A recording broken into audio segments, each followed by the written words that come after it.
A Mm-hmm. big job of product management is saying no. Mm-hmm. People think that biggest part of product management is saying yes, no, it's actually saying no. Out of the 100 things, you can only build 5 things properly. Mm-hmm.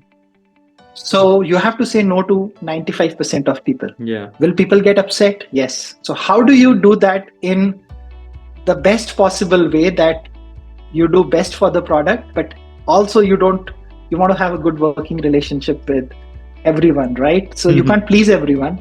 And that's the challenge. That challenge is no different at eBay. Welcome to Product Unfiltered. In today's episode, we have the pleasure of hosting Akhilesh Keshap, a senior product manager at eBay who brings over 10 years of experience leading product management, go-to-market strategies, and business initiatives at companies such as eBay and Dell.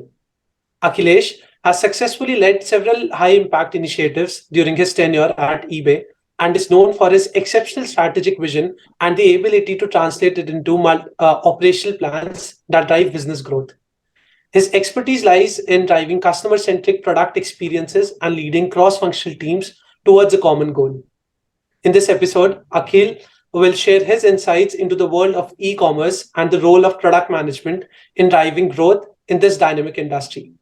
He will also shed lights on eBay's product strategy to enhance the overall customer experience. Thank you so much, Akhil, for taking out your time. We're really glad to have you here. Yeah, same here, Rahul and Utkarsh. Glad to be here and helping out fellow think students and the community. Yeah. And Akhil, before we dive deep into the podcast, we would love to hear your experience. How did you dive into product management? What roles did you work on throughout the journey? Sure. So let me introduce myself. My name is Akhilesh Keshap, but I go with by Akhil. And I have about 14, 15 years of experience, very diverse, all over the place. So my experience, I started my career in a services company, but pretty soon I realized I wanted to be more on the product side. So I moved over from services to a product role at the Royal Bank of Scotland in my early days. And that is where I think I got my first real product experience. We didn't really have product management as uh, role at that particular time. And there were roles that were called business analysts, there were roles that were called owners, etc., analysts at a bank especially. But the principles pretty much remain the same. I worked there for a couple of years and then moved on to a startup, a smallish company called Reval, where I helped build their product team to about 30 members from scratch in India, and brought a lot of development practices there. And post that, I did ran a startup of my own as well for about a year. It's called gmatify.com, to help students crack GMAT. And that was before I was coming for my MBA in the US. Once I landed in the US after my MBA, I wanted to do something different. So I moved into a strategy role with Dell, where I worked on various aspects like international expansion of Dell into certain countries. Pretty much worked like as an internal consultant uh, for a couple of years there, solving all kinds of problems for our internal teams. And but then after having done that, I thought, I've done so many different roles. What is something that I want to do as long term career option? And I've always loved building products and thinking from a customer's perspective. So product management was probably one of the options that came as a first choice to me. So I moved back into product management, and for the last 2 years I worked at Dell in their e-commerce team as a senior PM, and now at eBay as a senior PM, working Mhm. primarily on solving basically how our customer support agents solve the problems of our customers who contact eBay.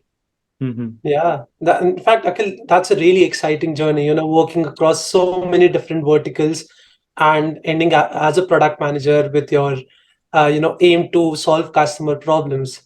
So, Akhil, what is your perspective on this? You have worked across so many different industries, across so many different roles. How has this helped you as a product manager, launching products and understanding customers in a better way? Sure. So at a very fundamental level, product management is nothing but solving a problem for our customers, right? We do that in any role. If you are in a strategy role, you're still solving problems. The problems may be different. You are maybe solving it for a sales team, or you're solving it for from a revenue perspective, opex perspective. If you're in a marketing role, you're still solving problems, right? You're still probably want to get leads for our if you're in digital marketing, for example. If you're in go to market, for example, we are still solving a problem in terms of how, let's say, our sales function should look like, what our strategy should be to increase sales, convert leads, etc. Right? When you are in a startup, your focus is very different, right? Your focus is, how do I get my first customers, and how do I get good reviews from my customers so that I can have a good base, and I can people recognize me. So Mhm. at every stage there is a problem fundamentally to be solved. And I have always believed in first principles and foundational principles, where essentially, if you understand the problem at a fundamental level, pretty much everything that you do is towards solving a customer problem per se. Your customers could be different. Sometimes it's sales, sometimes it could be your internal VPs, sometimes it could be external customers who are actually buying the products in the market. But so honestly, in every function that I have been, I've always thought of how I am going to add value to the role that I'm playing, right? Mhm. And if you think like that, pretty much in every role you are so as long as you are solving interesting problems, thinking the end goal for your customers, for the strategy that your company is driving towards, I think that helps in building better products per se in Mhm. general. So I think that whole uh, principle is what I go by. And those principles are again very similar to product management. When we say about product management, you are solving a problem in a technical way with the help of engineers for your customers, right? So Mhm. either you are automating something, you are improving their experience, right? But the principles at a ground level, they still remain the same. So Mhm. um, for example, when I was a startup founder, we used to run classes on Google Docs, right? There was no particular, we didn't have Zoom at that time. We didn't have like virtual whiteboards, Mhm. but at least we had Google Docs. We were running live classes with help of Google Docs and solving questions live to our students. Mhm. And if you think of it, yeah, we were using technology to help Yeah. students. Yeah, it was probably not recorded, it was not automated, but it was the best we could do with our limited resources at that time. And that's a product management you know Mhm. problem to solve essentially at a ground level. You're right. So so a lot of people think that product management is just working in a tech company. If your role is product manager, I would say that every role where you're solving problems is, think of it like a product problem. Mhm. Akhilesh, you have very rightly mentioned that at every aspect of life, it's more like a product which we are trying to work on and solve something through it. But working at eBay, which is one of the largest e-commerce marketplace, what are some of the common challenges you face on regular basis as a product manager? Right. So in general, a product manager faces the dilemma of how do you maximize the return uh, in the limited amount of resources that you have. That's like essentially the problem that you know Mhm. PMs need to solve. So to give an example, you have maybe 10 engineers who work for you. You have hundreds of problems lying in front of you. your Mhm. your one business stakeholder is saying we need to solve this problem. Another business stakeholder has given you a set of 10 different other things that they need to solve. Another business stakeholder gives you another 10 things. Now your job essentially as a product manager, the biggest thing that you bring to the table is, how do you identify to prioritize those problems in a way that maximize the return for and impact for the company as well as for the different stakeholders. Mm-hmm. And that's essentially the problem you're trying to solve. It's like, you know, I give an analogy that it's essentially like you are trying to book a, let's say a flight for your holiday, and you're trying to find the most operationally efficient route where it is probably the shortest, uh, less stops. Also, from a price perspective, it is, the most cost economical. Mm-hmm. That's the role of that. That's what we are doing day in and day out, right? We are trying to optimize. Now, out of these 100 things, what are those maybe 5 or 10 things that I can build, Mm-hmm. in the next quarter or in the next 6 months that will add the maximum value for our customers and our business stakeholders. So the problems, I would say, in general, I have, and this is a problem not just in product, this is a problem in general, everyone in life faces. At every point you have options, right? US students who came over to the US to study, you could have stayed back in India and got a better job, or you came here. There's always like a trade-off. So what is the trade-off that you make? That's the Mm-hmm. first thing as a product manager that you face, and that problem is consistent across all the companies, right? No different at eBay. Mm-hmm. The difference is what is the, how are the stakeholders across the different, companies? Yeah. How do you build relationship and trust with your stakeholders? How do you say no to people? Mm. A Mm-hmm. big job of product management is saying no.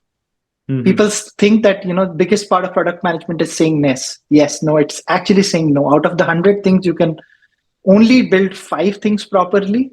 Mm-hmm.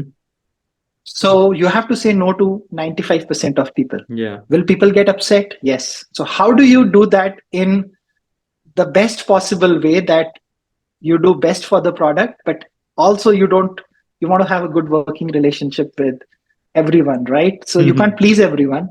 And that's the challenge. That challenge is no different at eBay. Uh, the at a fundamental level, that's the problem that we are in general the product managers trying to solve, and at eBay too, it's not that different from any other place Yeah. at a fundamental ground level. Hope that Mm-hmm. makes sense. Yeah. Yeah, exactly. Very, very rightly said, Akhil. In fact, talking about your role as a product manager at eBay, can you shed some light more on what exactly do you work on at eBay? What kind of problems are you solving, and how has your experience been so far? Sure. So the experience has been really good. eBay in general is a very product focused company, product first company. We are right from our CEO to our CTO to pretty much, it's a tech focused company, and the focus is always on customers, which is very important, right? If you want to if you go by, the product principles. My role, especially at eBay, is I build products which are used by our customer support agents in detecting fraud, and how do we make eBay a very safe marketplace for everyone to come in and uh, buy products in a very trustworthy way. So Mm-hmm. to give you an example, you can't really sell guns on eBay. You can't really sell uh, counterfeit products, right? For example, you can sell Gucci bags, but you can't sell, fake Gucci bags. Mm-hmm. But people do that all the time, right? You have people who are selling things they are not supposed to do. There are counterfeit products that are being sold. Mhm. So a lot of those things are detected by our AI.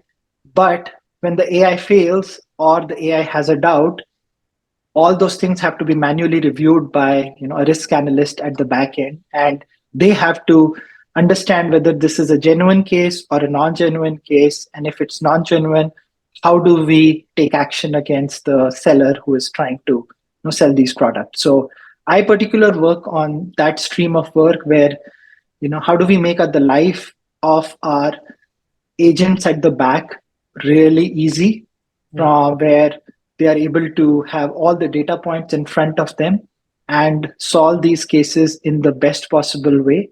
To give you an example, there are I don't quite remember, but there are billions of listings on eBay. Mm-hmm. And in general, our agents have about 20-25 seconds to look into a particular case that comes in and make a decision whether this is fake, not fake, good Yeah. seller, bad seller, and then move on because the volume is so high. And Mm-hmm. every second is basically money that eBay is spending. Yeah. How do we minimize that? How do we minimize the time? How do we operationalize? How do they make the best possible decisions? You can't make the error rate go to zero. It is Hmm. never possible. They Mm-hmm. will make mistakes, but how do you keep improving the efficiency of people? How do you enable them to make better decisions? That's the product that I'm working on. Mm-hmm. Yeah. I'm sure there must be a lot of tools which a product manager uses throughout the process. So, can you share some tools which have really helped you throughout this journey, as a product manager, and any specific tool which you would suggest to our listeners, which has really helped you as a product manager? So I would like to actually warn people to not have too much emphasis on tools. Mhm. Tools are a way to convey a message, right, and solve a problem. Mm-hmm. The most important thing that people need to understand is, I mean, in general, good product managers that I have worked with, a lot of people, the only tool they probably need to have is probably Excel, Word, and maybe slides, right? Mm-hmm. And good communication. I think those are the key things that one should have. So, and why I'm saying that, because you could you could a product manager essentially does not build things. He is like the glue between the different teams. He's the glue between business. He's the glue between designers, the development team, the scrum teams, the sales team, the training departments, etc. I essentially don't do any of that stuff, but Mm-hmm. I essentially communicate all of that. And if I am not able to communicate things in a better way to all of these different teams, the process breaks down Mm-hmm. basically, Correct. because these teams, they don't know how to talk to each other. Yeah. Mhm. Imagine if the right. So from a tools perspective, I would say the most important thing that I have realized over the years is, if you can write good communication and you can explain things uh, succinctly on, let's say, Word documents or Slack, those make your life the easiest. You don't need to, I don't really need to build prototypes. Mm-hmm. I have I can probably share an idea only on a PowerPoint and give it to the designers, and I can let them understand, hey, this is what I want to do. Mm-hmm. Mhm. But essentially, I leave it up to them to do it. Yeah. Yeah. Similarly, I have to work with architects to maybe, and I have to understand the architecture, and I can explain, hey, this is how the flow of data should be between the different systems. But I let them do their Yeah. job. Yeah. Mm-hmm. So the Okay. key is, you know communication, and you can't really have meetings with all of the people, right? That's just Mm-hmm. not possible. So writing in a very uh, ri- creating documents and making sure that when people read your emails, documents, they are able to understand. I think that is one of the key tools a product manager should have in his uh, Absolutely. Mm-hmm. Yeah. in it. In his basket. Absolutely, Akhil. In fact, Akhil, something which really intrigues me here. You were mentioning about writing documents and, conveying the message to stakeholders. Now, with the onset of AI, specifically generative AI, we see LinkedIn flooded with so many generative AI commands which can help product managers in product documentation and, AI text generation. So, my first question to you is, have you use such kind of generative AI platforms as a product manager to help you with product documentation? And the second is, do you think this is the future for product managers, that they'll be using such kind of tools to aid them with the complete product documentation and PRD's process? uh, Good question. I haven't really used these tools, but I have started exploring it. And Mm-hmm. let me give you my thought. I think, I mean, an AI cannot replace the job of a PM, because Mhm. an AI, it's dependent on, it's basically a model, right? It's based on a lot of inputs and outputs, And uh, the thing about the product managers are, we there's a lot of contextual information that they carry. So it could help design documents, probably it could help design the Structure. workflow, Yeah. but the structure, but essentially what goes into the structure is what you have to fill, for example, Yeah, right? do that. And a lot of what we are doing internally to the company, that's not available, information on the AI too. Mm-hmm. So, and we don't also want to share it, right? For example, at least at eBay, we are very protective about, and there's we have a directive that we don't want to search anything eBay related internal information on any of in open source Mm-hmm. forums, right?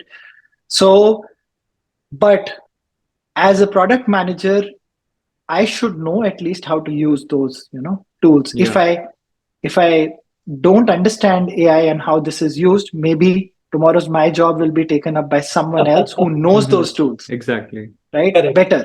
Mm-hmm. So I don't think it will replace. I think it will help PMs in general. I honestly have to explore more. Mm-hmm. Maybe in about 6 months, 8 months time, I will get more information. But at this point, it's still very early days for me. Mm-hmm. Okay. So, Akhil, I would like to take a step back now and understand more about product culture. So, generally, we see that either the company works from approach of top to down, where the leadership decides what needs to be built, and then it comes down to the product teams, or it goes bottom up when the product team come up with some ideas and take it to leadership. So, I would like to understand what's the culture at eBay. What type of product culture do you follow there? Good question. I think a lot of it depends on what org and teams you are in. I Mm-hmm. have seen both ways. Uh, and essentially in a lot of organizations, it is actually both ways. Um,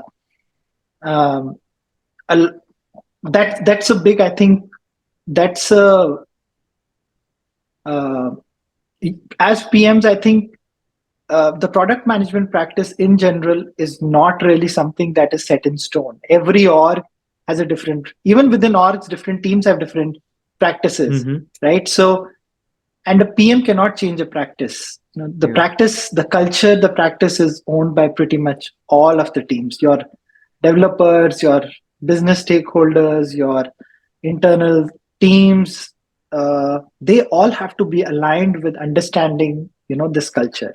Mm-hmm. So at teams who I've seen at eBay, teams who understand this culture and who have made this, they it's more bottom up, Mm-hmm. versus in other teams where it's more top down. But Mm-hmm. in general, I think we are trying to move in a more bottom up approach. It's Mm-hmm. not 100% yet, though. I don't think it's 100% at any company, honestly. Mm-hmm. Okay. And a short follow-up, Akhil here. Which approach do you think is better for solving customer needs? Is it the top-down approach or a bottom-up approach? I, I think it's, see, you can't really ignore the top up approach, Mhm. Mm-hmm. uh, right? But I think the directive should come from top up about what is the direction that we need to probably go in. But how do we go in? What sort of products do we build? What sort of features do we build to help? I think that should all be bottom up, Okay. because, and that's what I think my experience, I feel is has been useful, because when I was working at the strategic level at Dell, corporate strategy and go to market, that was all very top down level. Hey, Yeah. we need to go and expand into this XYZ country. How do we do that? That was a Mm-hmm. problem that we were trying to solve. But, once that's all a very strategic move. Hey, you can all build all the slides in the world. You can do all the analysis about how you want to go and expand in a country. Mm-hmm. But essentially, when you go in a country, how do you actually implement functions out there? What is the ground level? That is where the key to the problem. Mm-hmm. Yeah. And so essentially, I think it's a mixture of both of those. But Mhm. when you are solving the problem at a fundamental level, probably it has to come from ground up. Mm-hmm. But unless you have a top down direction, Mm. you can't really, you can't have a focus. So for example, to give you an example, if let's say you want to expand into one country, let's say, versus 10 countries, that is Mhm. Mm-hmm. something that maybe, that has to be prioritized Yeah. at top level. Versus at ground level, if you want to, let's say, start solving problems at all 10 countries, you're probably never going to reach anywhere. All those Mm-hmm. 10 countries are going to be failed. So, Yeah. there's a mixture That between, understand. there's an alignment, that middle place that you need to reach. Mm-hmm. Uh, but Exactly. uh, but I've seen the focus change from, totally top down many years back, where Mm-hmm. essentially our VPs and leaders would say, hey, let's go and do this, versus now, the message is coming both sides. Hey, if people say let's do this, we have a say in saying, okay, let's not do this, but Mm-hmm. let's do something else which is, much better in the same direction. Mm-hmm. Exactly, and I think that that is something which we see in companies like Google as well, which have actually introduced the culture of bottom up approach, in which the product managers at the ground talk to customers, learn about their needs, and share a vision to the management and ask them if that is something which they can go forward with. So I completely agree with your point, Akhil. Yeah, But on contrary, Akhil, I would also like, this is my thought process at least, that I think if the culture is top to down, then whatever suggestions or the feedback comes from the leadership teams, the product would completely align with the company's vision and the mission. But if it's a bottom up approach, there might be a product which the product team thinks needs to be built. It doesn't align with the company's vision. So what do you think about Exactly. that? So exactly, that's what I was saying, that I think there needs to be a middle ground where, Mm-hmm. the top strategic initiatives from of the company, they need to be aligned with the product initiatives. Mm-hmm. Okay. And if there is a mismatch there, I think that's when, you kind of think that you want to give you an example. Let's say, you know e- let's say, hypothetically, you are an e-commerce company and you want to your and strategically your leadership says, let's go and open, our e-commerce business in one of the Southeast Asian countries. Okay, that's great, right? uh, worse. And now, as a product team, if you figure out now that, okay, e-commerce penetration, there are like five, it's a very fragmented market. There are like 10 players out there, 15 players, who each have a very strong foothold in the market. And there is no way you can break that market, with your product. Essentially, it you Yeah. essentially, it's not worth going into that market, versus maybe another market where you should probably go to, Mm-hmm. Hmm. Yeah. right? So those are, I think, the key things where there needs to be alignment between top and bottom, Yeah. That's right. True. top down approach and bottom up approach. Mm-hmm. And essentially, you know the best thing is if they both reach an agreement, and their analysis suggests, okay, this is, one thing where all of us align. Mm-hmm. But that normally never happens. No, but that is so true, Akhil. In fact, in one of our previous podcasts, a product manager from Amazon shared this insight, in which if they really want to create a product and move it further, they need to create a short document. It's more of a product launch document, which they share it with their upper management team, so that they can see, and they can actually verify that does it actually aligns with the product vision, the company's vision or not. And that's Exactly. they find the right balance between the Mm-hmm. top down and bottom up approach. So I think that's a great insight, Akhil. And thank you so much for sharing all these wonderful insights at our podcast. So to end the podcast, we would also love to hear a few of the resources which you regularly follow to keep yourself updated and be in trend with the product management space.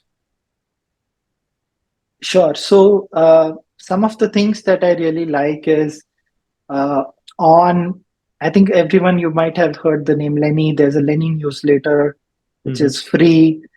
I think everyone should probably read that newsletter on a regular Mm-hmm. basis. There's a blog by Marty Kagan, Mm-hmm. Silicon Valley, I think blog it's called. And Mm-hmm. there's a book too that he wrote on product management, which I have read multiple times. Mm-hmm. Uh, I think those are some of the key things to start with Mm-hmm. and read on a regular basis. Of course, there are, lots and lots of newsletters out there, but honestly, you can't really Yeah. go Yeah. and read a lot of those newsletters. I think if you are doing reading some of these newsletters and books, plus trying to understand your customers on a everyday basis, right? So for example, what I do, my customers thankfully are all internal, Mm-hmm. people who are on the call, who are all with customers, who are solving these cases when they come in. I shadow them once or twice a week, Mm-hmm. and I sit with them, just observe them. I do nothing. That's like the best resource that I have, Yeah. because that helps me understand what are they doing, what are the problems they are thinking, because uh, they might tell that I am facing this problem, but actually they might be facing some other problem, Yeah. Mm-hmm. right? So thinking from a customer's shoes is really, really important. Very rightly mentioned, Akhil, that your customers are your best resources to learn things. This officially brings us to the end of today's podcast. Hope you all enjoyed today's episode and our discussion has helped learn something new. Stay tuned for more such exciting episodes. Thank you so much for tuning into Product Unfiltered.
In fact,